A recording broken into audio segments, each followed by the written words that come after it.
passem cada vez mais a servir ao Senhor, que nesse mais um ano de vida em que completam, eles possam refletir sobre a bondade do Senhor e a misericórdia da vida do Senhor na vida deles. É no nome de Jesus que oramos e agradecemos. Amém. Vou pedir que você abra a tua Bíblia lá na carta do apóstolo Pedro, na segunda carta. Segunda carta, no capítulo 1. Nós vamos ler a partir do versículo 3.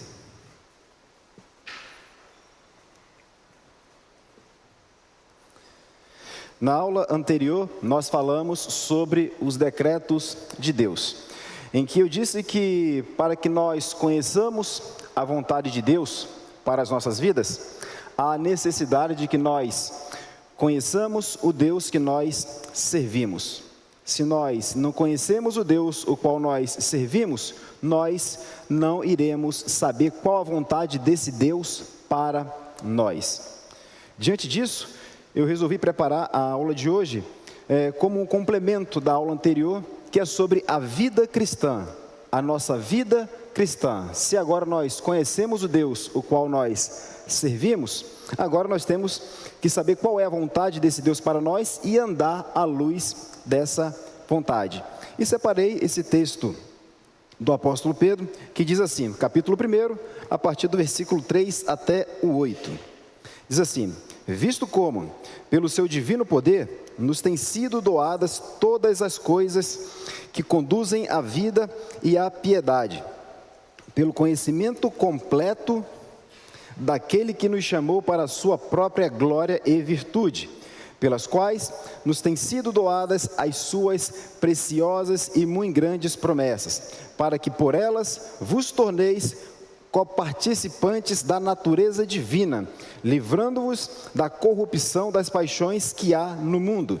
Por isso mesmo, vós, reunindo toda a vossa diligência, associai com a vossa fé a virtude, com a virtude o conhecimento, com o conhecimento o domínio próprio, com o domínio próprio a perseverança, com a perseverança a piedade, com a piedade a fraternidade, com a fraternidade o amor, porque estas coisas, existindo em vós e em vós aumentando, fazem com que não sejais nem inativos, nem infrutuosos no pleno conhecimento de nosso Senhor Jesus Cristo. Vamos orar. Senhor, estamos diante da palavra do Senhor, que o Teu Santo Espírito nos conduza para que possamos entender, que Ele nos ilumine para que compreendamos, de modo que andemos segundo a Tua vontade, o Teu querer e os Teus propósitos. É no nome de Jesus que oramos e agradecemos. Amém. Então nós vamos falar sobre a vida cristã. E a primeira pergunta que se faz é: o que é a vida? Uma pergunta aparentemente simples, mas quem seria capaz de responder o que é a vida? Quando nós pensamos no que é a vida, a gente pode pedagogicamente dividir este conceito em dois aspectos, no aspecto material e no aspecto imaterial. E o que é cada um deles? Quando nós falamos da vida material, nós estamos falando de vários átomos que se juntaram, formaram moléculas, por sua vez substância, organismos estruturados dentro de uma estrutura esquelética, formando os sistemas, coberto por um tecido muscular e assim por diante, e o fôlego de vida, essa troca de gases. Podemos pensar na vida material desta forma. Mas como essa vida material vai se comportar diante da realidade? O que conduz essa vida material para que ela tome uma decisão A ou tome uma decisão B? E aí nós podemos pensar no segundo aspecto da vida, que é a imaterialidade, em que se encontram as paixões, os desejos, a vontade, o querer e a inteligência, né? Apesar de muitos não a usarem, mas ela está lá. Deus nos fez seres inteligentes. Então nós temos essa parte imaterial da vida, e essa parte imaterial da vida que vai nos conduzir para que nós tomemos as nossas decisões, para que nós então possamos agir de acordo com a vontade de Deus ou em desacordo com a vontade de Deus, né? A isso muitos podem chamar da psique ou da alma do ser humano, da alma do homem. E qual é a nossa condição depois do pecado de Adão? De total desobediência a Deus. Nós desobedecemos a Deus por prazer. Nós fazemos isso porque nós gostamos de fazer isso. No entanto, o apóstolo Pedro fala que Deus nos deu o seu divino poder, que é na pessoa de Jesus Cristo. E isso tem que fazer com que nós não queiramos mais a prática do mal. Por isso nós temos agora uma restrição para essa vida, que ela é uma vida agora cristã. Ela não é mais uma vida mundana. Portanto, sendo uma vida cristã, nós devemos ter boas práticas. O nosso desejo está para com a vontade de Deus, para fazer, para andarmos segundo a vontade de Deus. E quando olhamos para essa vida cristã, nós precisamos entender duas coisas, que nós temos também dois aspectos, dividir dessa forma para que pedagogicamente nós possamos entender melhor. Nós podemos falar da vida cristã no contexto eclesiástico, no qual nós nos reunimos aqui no templo. Nós pegamos as nossas famílias, vimos para o templo e cultuamos a Deus. Aqui nós temos um contexto eclesiástico, o contexto da própria igreja cultuando a Deus, esta igreja convocada por Ele para que então o adore. No entanto, nós temos uma vida fora desse contexto eclesiástico, que eu não a chamo de secular, porque traz a ideia, o secularismo traz uma ideia de que Deus está ausente. No entanto, Deus não está ausente de nenhum lugar, seja para abençoar, seja para punir, Deus está sempre presente. Então, nesse contexto eclesiástico, nós devemos entender que Deus se faz presente por meio do seu Filho Jesus Cristo. E é essa obra de Jesus Cristo que nós temos que entender. E quando olhamos para o contexto não eclesiástico, o contexto fora, nós precisamos entender que foi esse mesmo Cristo, o Logos divino, quem criou todas as coisas e que estabeleceu o princípio de funcionalidade de cada uma delas. Então, você que é engenheiro, você que é da área do direito, você que é médico, você que não importa a área, você tem que entender que as leis que regem a área que tu atuas, foi Deus quem a estabeleceu. Se você que é operador do direito, você entende que as regras do direito, elas surgem da base do decálogo, dos 10 mandamentos, toda e qualquer lei que tu vais estudar, que ela estiver em desacordo com a vontade de Deus, e tu ainda a defende, tu não estás cultuando a Deus fora do contexto eclesiástico. A mesma coisa para quem é da medicina. Para quem é da medicina, se entende que um processo abortivo é natural, tu também estás contra a lei de Deus. Portanto, não estás cultuando a Deus no teu trabalho, na tua atividade. E isso se estende para qualquer profissão. Nós, cristãos, cultuamos a Deus no contexto eclesiástico e fora desse contexto eclesiástico. Entender o princípio das leis naturais estabelecidos por Deus é uma obrigação de nós, cristãos. Se nós não fazemos, nós também deixamos de cultuar a Deus fora desse contexto. E é isso que o apóstolo Pedro, ele vai trazer aqui, elencando vários elementos à vida cristã, de como nós devemos nos comportar, seja no contexto eclesiástico, seja fora dele. Então, entender a estrutura da realidade é uma obrigação de nós cristãos, em especial na profissão que nós exercemos. Porque Deus deve ser glorificado em toda e qualquer ação nossa. Quer comais, quer bebais, quer façais quaisquer coisas, fazei-as para a glória de Deus. A nossa vida fora desse contexto, ela não está dissociada do nosso relacionamento com Deus. Eu não posso dizer que eu sou cristão quando vou para o culto somente cultuar a Deus.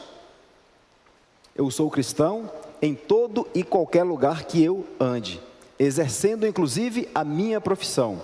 A minha profissão deve estar atrelada à vontade de Deus. O apóstolo Pedro vai falar da plenitude com a qual nós devemos servir a Deus. Então, quando ele fala da plenitude, ele fala de um todo, não apenas de uma parte de nossas vidas. Entender como as coisas funcionam no campo da política, no campo da economia, no campo da música, em qualquer área, é uma obrigação nossa. Foi Deus quem criou todas as coisas. Quando nós negligenciamos qualquer uma dessas áreas, quando nós não paramos para refletir se a minha atuação profissional na área na qual eu trabalho, se eu não paro para refletir se ela está ou não em acordo com a vontade de Deus, eu estou também negligenciando parte do meu relacionamento com Deus. Eu me relaciono com Deus como igreja, de uma forma coletiva, e me relaciono com Deus na forma também individual. Então nós precisamos também parar para refletir a nossa vida no culto público e a nossa vida em um relacionamento com Deus. E o apóstolo Pedro, ele começa dizendo, visto que pelo seu divino poder, qual é o divino poder de Deus? Ora, se nós desejávamos a prática do mal, se nós não importávamos com a ética cristã, exercendo a nossa profissão, seja ela qual for, mas pelo divino poder de Deus, manifestado em Jesus Cristo, eu tenho agora que passar a me preocupar com isso. É uma preocupação que eu tenho que ter, é uma preocupação que nós, cristãos, temos que ter. Veja, ele segue dizendo, nos têm sido doadas todas as coisas que nos conduzem à vida. O que é conduzir à vida? É bom sempre voltarmos à origem para que nós possamos entender determinados termos que são usados na Bíblia Sagrada. Veja, o que é que nos conduz à vida e o que é que nos conduz à morte? A obediência a Deus nos conduz à vida. A desobediência para com Deus nos conduz à morte. Não foi assim no Éden com Adão? Adão, me obedeça e viverás. Nós vamos ver toda essa tônica lá no capítulo 18 de Ezequiel. Vamos ver também essa tônica no texto de Levíticos. A obediência a Deus nos traz vida, a desobediência nos traz morte. E a morte aqui é de condenação, e a vida aqui é de comunhão com Deus.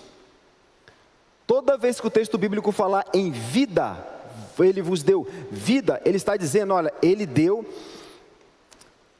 a vocês o relacionamento para com Deus, a comunhão para com Deus, coisa que nós não tínhamos.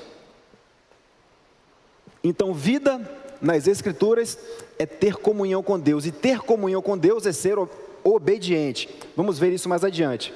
E ele segue dizendo, a vida e a piedade. E o que é piedade? Piedade diz respeito a uma devoção, a uma adoração. Mas se nós somos cristãos, Deus nos deu vida para que nós tenhamos o quê? Piedade. Nós devemos prestar um culto a Deus dentro desse contexto eclesiástico, como fora desse contexto eclesiástico. A minha adoração a Deus, ela é contínua. Na minha fala, no meu comportamento, nas minhas atitudes. E ele segue dizendo, pelo conhecimento completo daquele que nos chamou para a sua própria glória e virtude. Quem foi que nos chamou? Deus. Para o conhecimento completo dele, de quem? De Cristo. O conhecimento completo de Cristo, o conhecimento completo da obra de Cristo, da promessa que Deus fez, cumprida na pessoa de Cristo, a isso nós chamamos de fé. Nós vamos ver mais adiante. E aí ele fala para a sua própria glória e virtude. A gente vai desenvolver esse termo virtude mais adiante, porque é um termo bem mais complexo do que possa parecer ser. Veja que ele segue dizendo ainda, pelas quais nos têm sido doadas suas preciosas e muito grandes promessas, para que por elas vos torneis copartícipes da natureza divina. Veja, olha só, Deus nos tira de uma condição de mortos, Ele faz com que nós tenhamos vida com Ele, para que tendo essa vida, passamos a ter comunhão com Ele, e dessa forma sermos copartícipes da natureza divina, da natureza de Cristo. Não é isso que o apóstolo Paulo diz lá em Romanos capítulo 8, quando ele nos chama para que nós sejamos a imagem e semelhança do próprio Cristo? Então, quando Deus nos tira dessa condição, nos coloca numa condição em que temos vida e agora queremos adorá-lo. Essa adoração a Ele em nossas ações, seja no contexto eclesiástico, seja fora dele, vai fazer com que nós sejamos copartípice da natureza divina, copartípices da natureza de Cristo. Porque esse é o propósito de Deus, nos deixar a imagem e semelhança de Cristo. E ele segue dizendo, livrando-nos da corrupção das paixões que há no mundo. Eu comecei fazendo uma separação da vida física, da vida material, e da vida física também material, e também da vida imaterial, que são as paixões que nós temos. E isso é que nos conduz a nós praticarmos o bem ou praticarmos o mal. E quando o apóstolo Pedro diz que Deus nos tirou dessa condição, ele fala, olha, ele nos livrou da corrupção das paixões do mundo. Ou seja, o nosso desejo, o nosso querer, a nossa vontade, que anteriormente era para satisfazer os nossos próprios prazeres, em detrimento da vontade de Deus, agora faz com que nós queiramos amar a Deus, que nós queiramos cultuar a Deus, que nós queiramos ter comunhão com Deus, que nós amemos os mandamentos de Deus. Então perceba que o apóstolo Pedro ele vai elencar vários elementos dos quais nós precisamos tomar conhecimento para que possamos entender qual é a vontade de Deus. E aí ele começa falando da fé, para que nós associemos a vida cristã à fé. A fé, como eu já disse, ela é o pleno conhecimento daquele que nos chamou. O quanto nós conhecemos Jesus Cristo, o quanto nós conhecemos da obra de Deus, o quanto nós sabemos do processo de justificação, o quanto nós conhecemos do processo de santificação. E só é possível tomar conhecimento da obra de Jesus Cristo lendo a palavra dele, orando a Deus para que ele nos dê iluminação e vindo ao templo, tendo comunhão uns com os outros. Caso contrário, como nós iremos tomar conhecimento da obra de Cristo? Então, fé diz respeito ao conhecimento daquilo que Deus fez por nós. Nós não podemos vir, por exemplo, para um culto de Santa Ceia, em que nós relembramos o que aconteceu na cruz, sem pensar no evento da cruz, sem pensar no evento da tortura que Cristo sofreu, a última gota de sangue sendo derramada. E era aquilo que assustava Jesus Cristo, em que ele chamava de cálice? Não, ali estava sendo descarregada a ira de Deus, quando Deus imputa a um homem perfeito os nossos crimes. Isso tem que ser um pensamento constante na vida do cristão, porque é graças a Deus transferir a culpa que era nossa para o homem perfeito, é que nós temos o dever e a obrigação de se relacionar com esse Deus na plenitude, no contexto eclesiástico e fora do contexto eclesiástico. A nossa vida cristã, ela deve ser plena.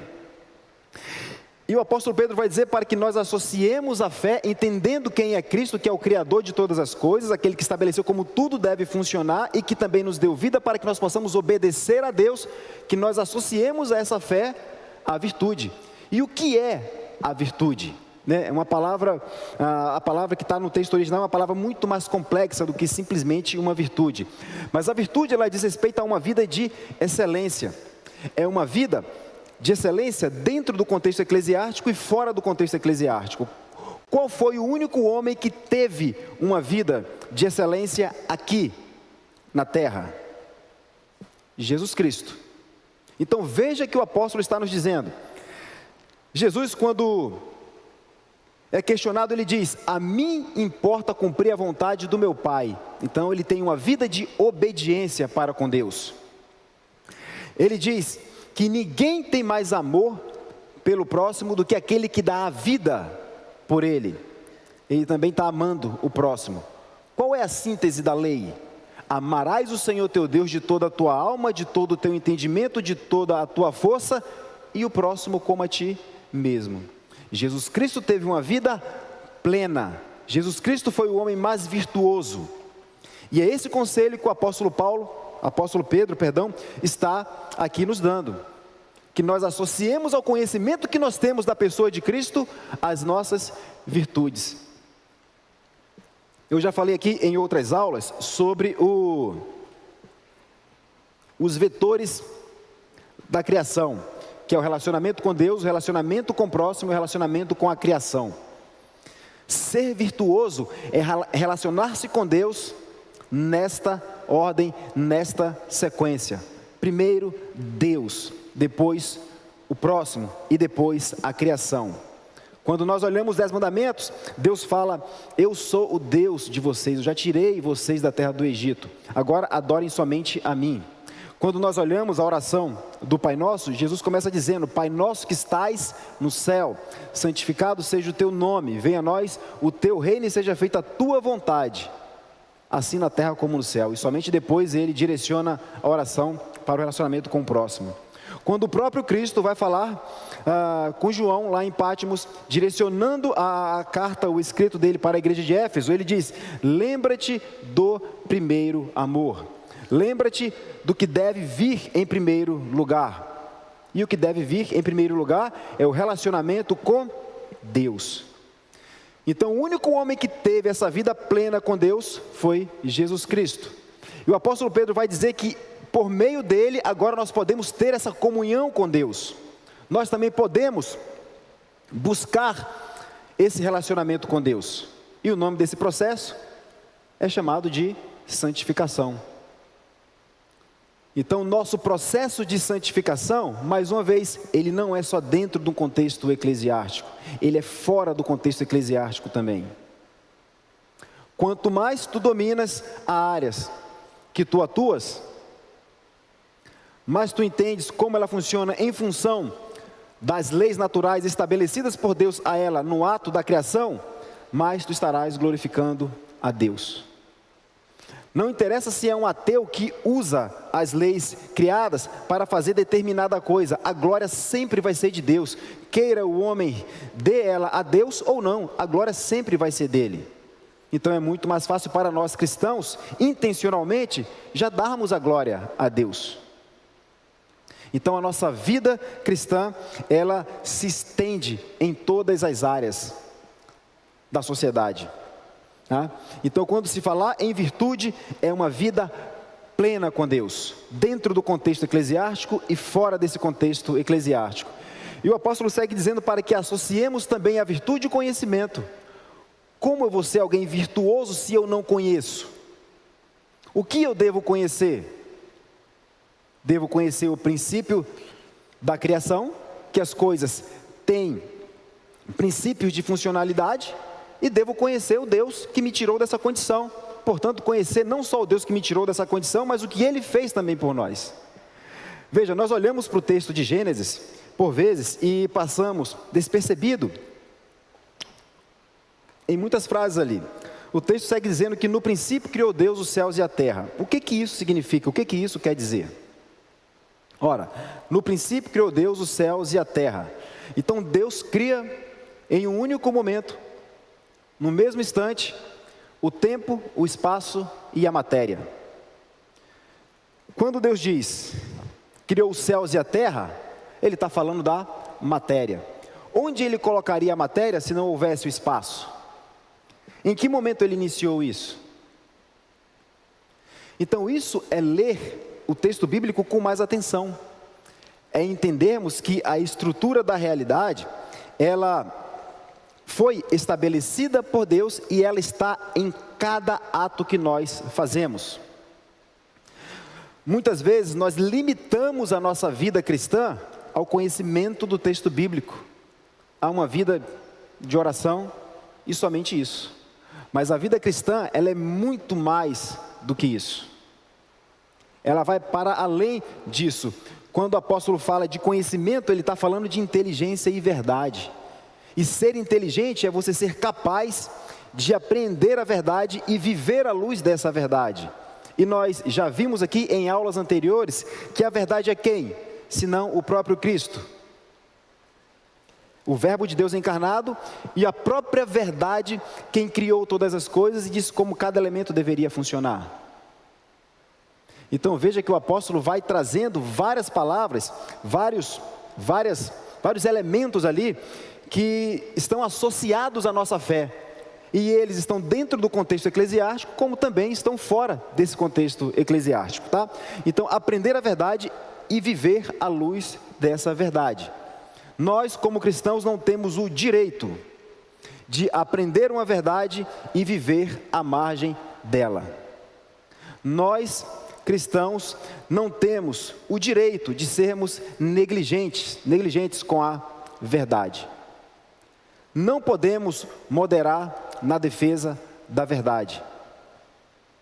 Porque qualquer moderação no serviço, qualquer moderação na defesa da verdade, nós abrimos uma brecha pequena para as ações de Satanás. E um erro pequeno no início pode terminar num erro muito grande no final. Então nós, como cristãos, devemos buscar sempre essa verdade e viver à luz dessa verdade. E ele diz ainda para que nós associemos ao domínio próprio. Domínio próprio é rejeitar aquilo que nós fazíamos antes de sermos alcançados pelo Evangelho, que é pegar todas aquelas faculdades da alma, a vontade, o desejo, o querer, e conduzirmos a nossa matéria física para a satisfação do próprio prazer. Seja ele prazer de cunho sexual, seja ele prazer de cunho material, seja ele prazer de cunho emocional, enfim, nós devemos ter domínio próprio e rejeitar essas coisas, porque agora nós fomos chamados para termos um relacionamento com Deus. E eu não me relaciono com Deus somente quando eu leio a palavra dele, somente quando eu oro. Eu me relaciono com Deus vivendo uma vida plena, uma vida de comunhão com Ele. Seja, mais uma vez, no contexto eclesiástico, seja fora desse contexto eclesiástico. Eu não posso, fora daqui, querer agradar mais aos meus amigos, os amigos da minha rodinha, do que o próprio Deus. Eu não posso fazer isso, porque isso é negligenciar o teu relacionamento com Deus. Ele segue dizendo que agora nós devemos também adicionar, ou melhor, associar a fé ou a virtude ao domínio próprio, a perseverança. Mais uma vez, não moderar no viver a verdade, no buscar a verdade. Se nós somos inteligentes, e nós o somos, porque Deus nos fez assim, nós buscamos aprender a verdade para vivermos à luz dessa verdade. Mais uma vez, nós não temos o direito de viver à margem de uma vontade, de uma verdade aprendida. Nós não temos esse direito. A verdade, ela é parte da vida do cristão, até porque a verdade é um homem e é um Deus, que é o nosso Senhor Jesus Cristo. Então, perseverar nessa verdade. E associar também a piedade. Piedade é a reverência total a Deus em todas as nossas ações. Então, piedade diz respeito ao culto que devemos prestar a Deus. Nós temos um entendimento equivocado do que é piedade. Às vezes, se confunde piedade com generosidade. Piedade é o culto que nós prestamos a Deus, é a devoção que nós prestamos a Deus. E nós prestamos esse culto a Deus, essa devoção a Deus, aqui dentro do templo onde o povo de Deus se reúne e fora dele também.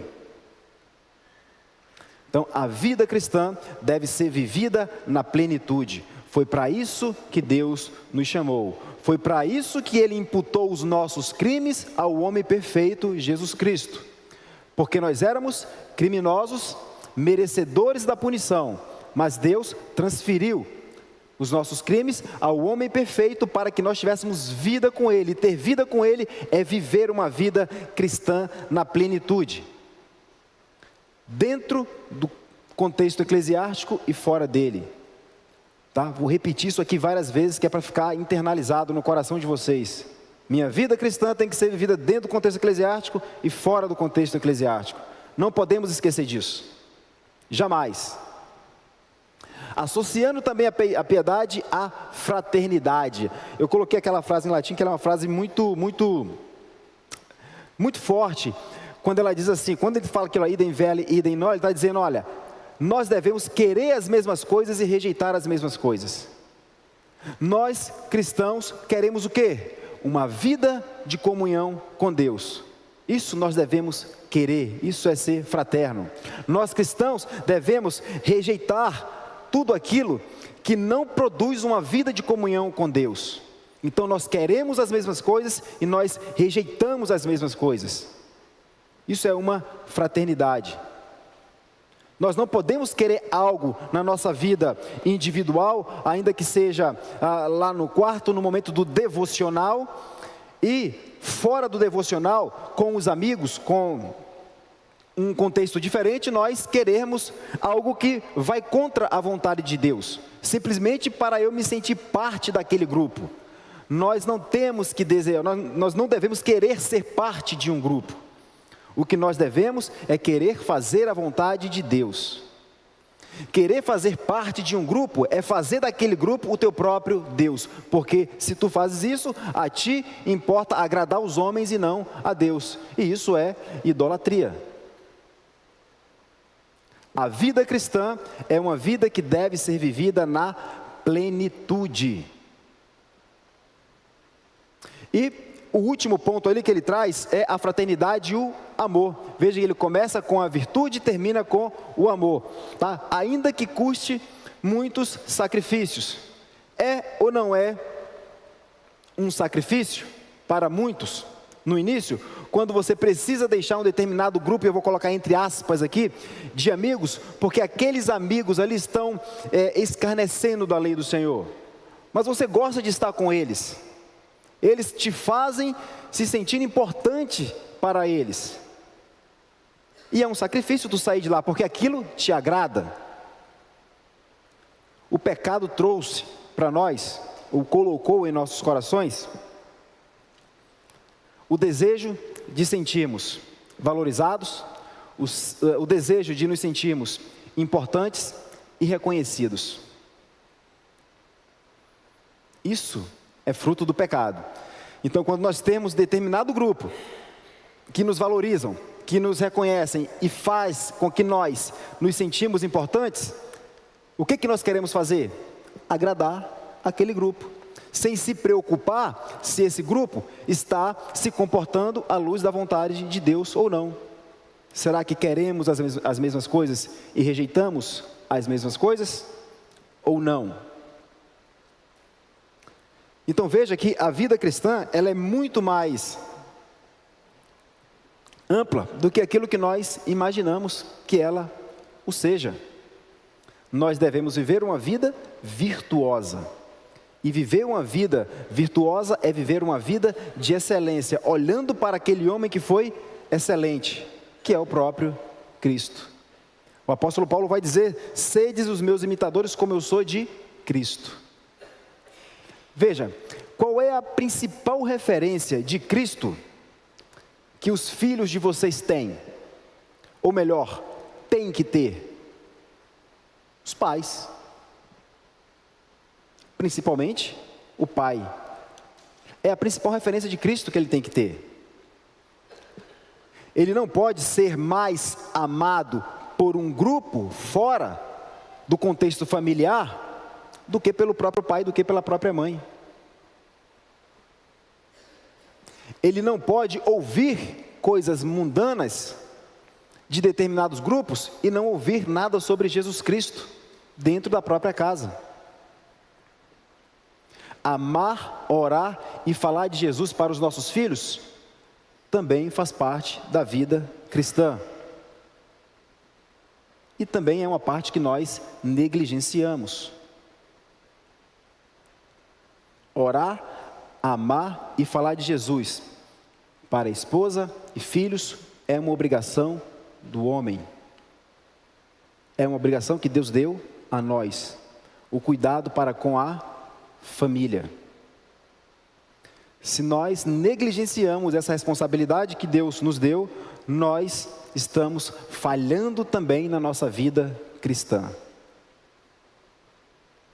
ter uma vida cristã vai muito mais além do que ler o texto bíblico, do que tirar 10, 15, 20 minutos de oração, cantar 2 ou 3 louvores.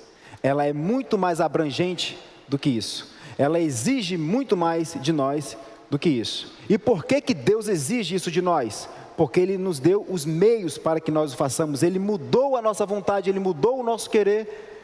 E agora, se nós queremos Deus, se nós queremos nos relacionar com Deus, é porque nós somos capazes de fazê-lo, porque Ele nos doou aquilo que nós precisávamos para termos essa natureza, portanto, divina, de relacionamento para com Deus. É como se tivesse desta forma: a fé associada à virtude, o conhecimento, o domínio próprio, perseverança, piedade, fraternidade e amor. Viver com esses elementos é ser virtuoso, é ter uma vida virtuosa, é ter uma vida segundo a vontade de Deus. Se nós conhecemos agora o Deus que nós servimos, agora nós sabemos o que Ele exige de nós. E o que Ele exige de nós não se limita a estarmos apenas reunidos aqui como igreja no domingo.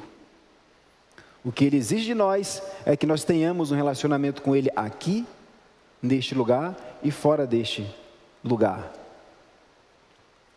Nós devemos exalar a santidade de Deus, inclusive nos nossos comportamentos, nas nossas vestimentas. Eu já disse aqui uma vez e volto a dizer: homem tem que se vestir como homem e mulher se vestir como mulher. Mulher tem que parecer mulher e homem tem que parecer homem. Isso também diz respeito à vida cristã. Apesar de a música, a moda, o teatro, os filmes, tudo isso está fazendo com que os homens se tornem afeminados, os homens precisam perceber que não é a vida cristã que Deus exige deles. Eu disse domingo passado que hoje está difícil comprar roupa para homem, né? Só consegue encontrar roupa colada, calça colada, camisa apertada. E aí fica difícil, né? E muitos acabam cedendo, né? Procura um alfaiate, manda fazer maior. Não ceda. Porque a gente acha que isso não tem importância, mas veja, tem sim. Um pequeno erro no início vai resultar num grande caos lá adiante. Então a vida com Deus exige que sejamos plenos, dentro do contexto eclesiástico e fora desse contexto eclesiástico. E para a gente pensar um pouco, outro termo que se entende de forma muito equivocada é aquele que está ali em Efésios 4:1, né? A nossa vocação como cristãos é andar de forma virtuosa.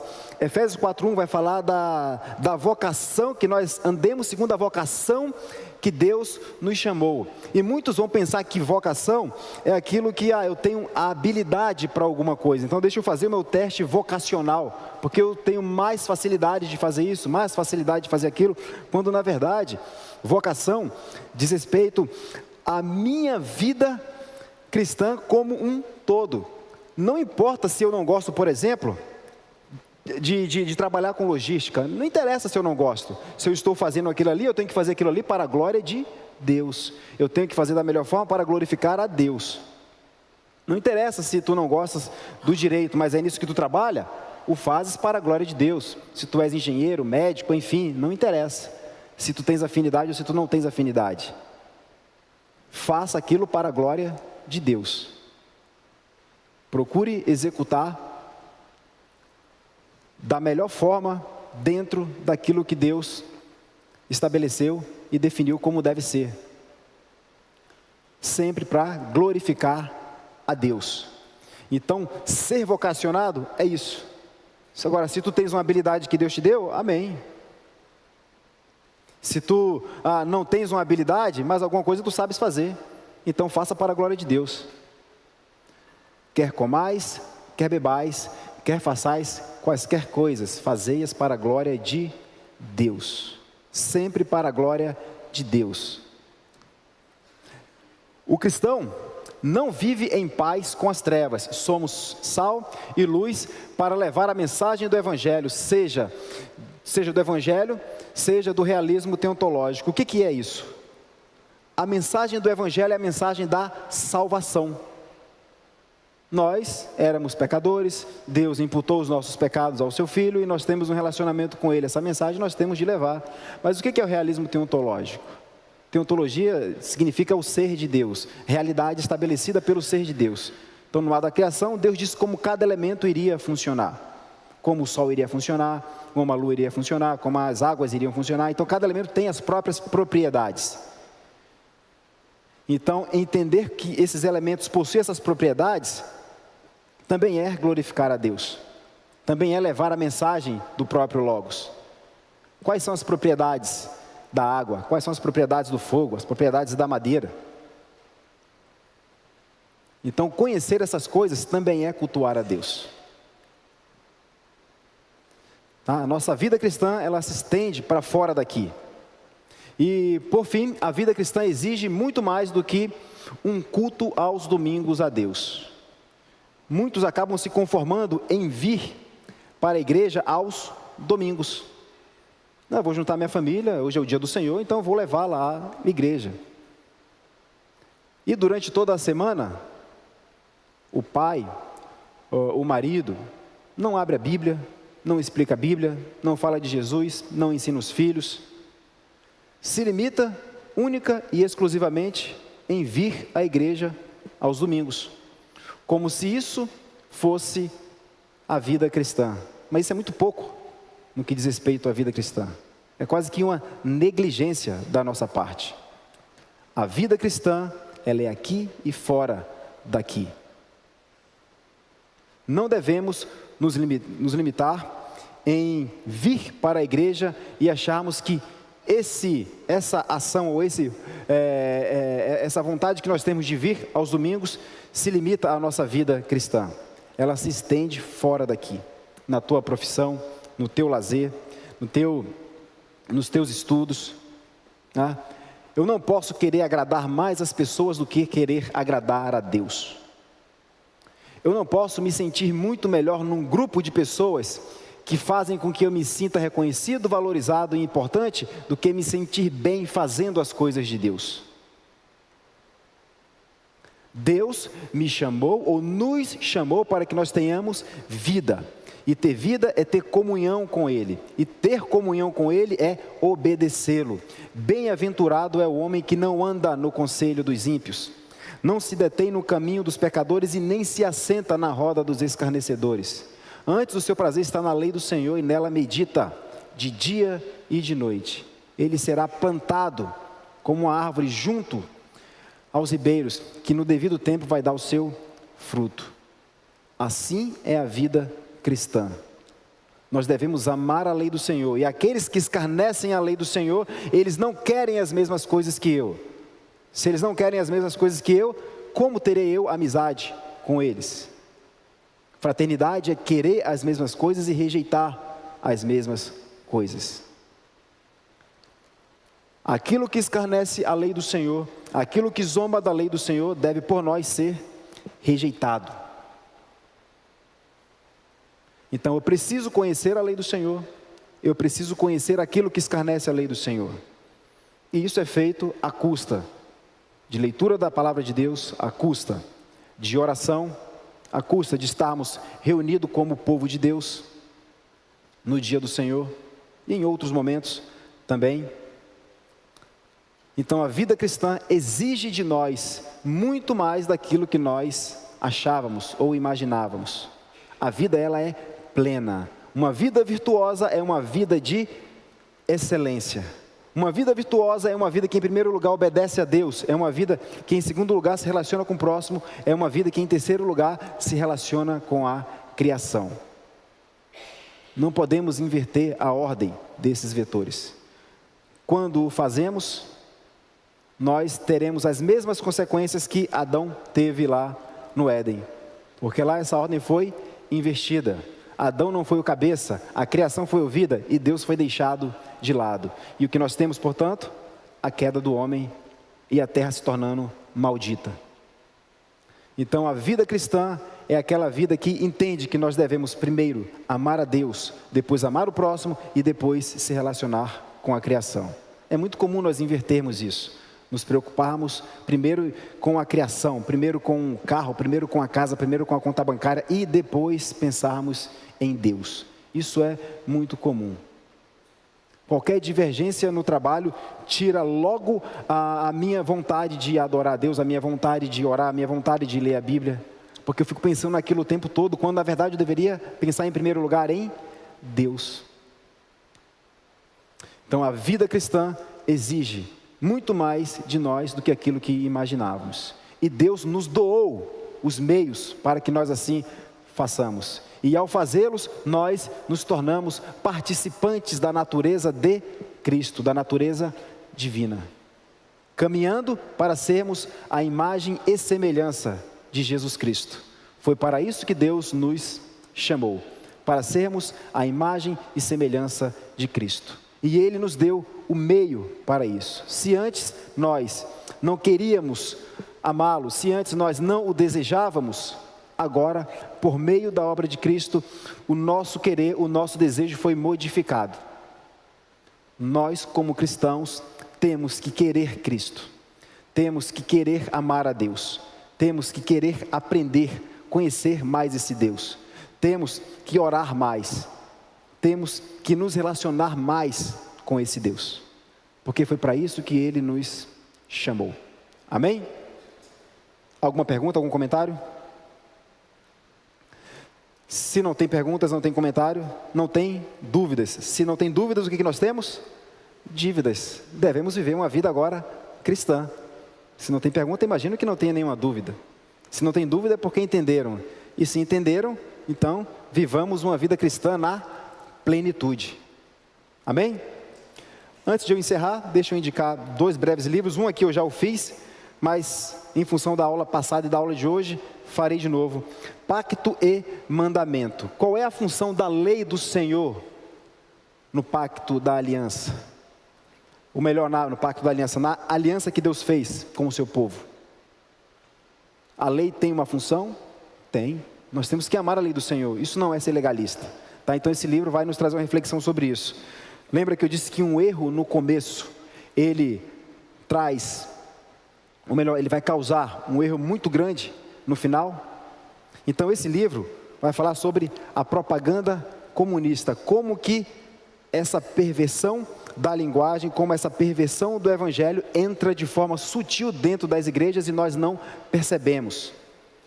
E ao não percebermos, porque não sabemos que é um erro pequeno, quando o problema chega lá adiante, ele já está muito grande.